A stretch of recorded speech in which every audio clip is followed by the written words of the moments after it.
I'm thinking about the nature of PCT errors and how there's something about like what constitutes an error depends on what you're attending to.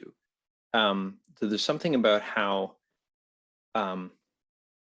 ideally, when you try to go to sleep at night, you are able to put out of your awareness anything that needs fixing. There are things that on one level you would like to be different, but you're sort of letting go of those for the time being. You're saying that is all to be dealt with by future me.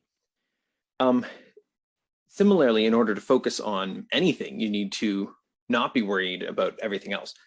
And there's also a sense in which, so that's kind of good focus, right? Is kind of zooming in on one thing. Then there's good focus on nothing, going to bed.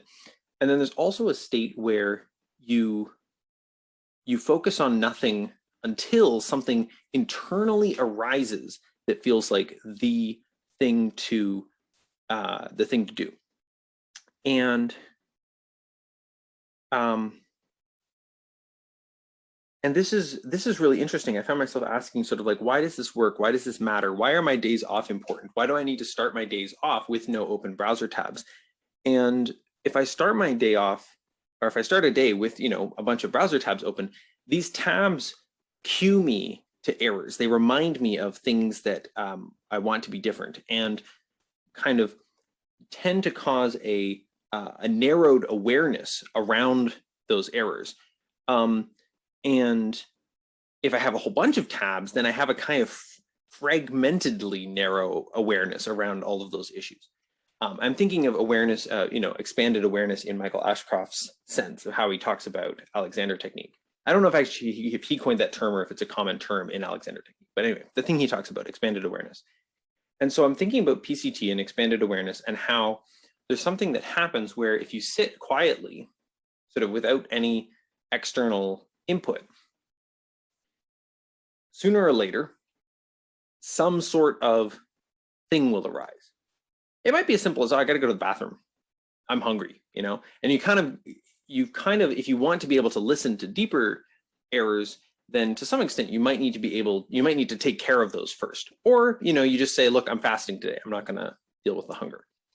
And then you listen for other things to arise.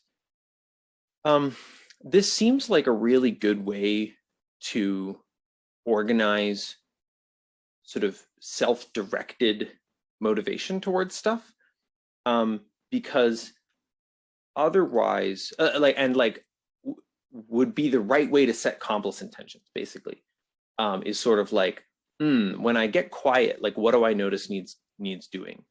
There's obviously a role for having lists where you keep track of, okay, who are the people I haven't yet emailed about the thing? Like, you do need, when there's something like that, you do need to keep track of it somewhere. But it strikes me that there's something important to being able to, at least some of the time, generate what you want to attend to from what's kind of on your mind, what's kind of stewing around in the background.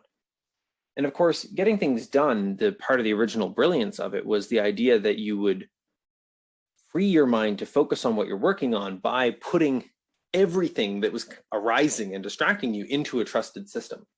And that's sort of one way to do it, if you can make a system like that you can actually trust, which is difficult, and most people fail and end up, their things go stale, which is why I build Complis. But Complis is also connected to a whole different way of thinking about this, that's not about trying not to forget any of these things, but is about that intrinsic draw towards doing something that doesn't come from any list or any pre-specified or any kind of collapsed awareness. It's about sort of expanding your awareness out to what is everything that I care about, and what's the entire context of my day, and how do I feel internally, and then saying, okay, and given all of that, what do I want to do? What is motivating to me? What drives me? So yeah, I just thought I'd record a short video about this because it connects with PCT and expanded awareness. And for the most part, I've been imagining Michael Ashcroft as sort of the person I'm speaking to in this. But I'm going to just post it to the public internet because that is honestly about as easy as sending it directly to him. So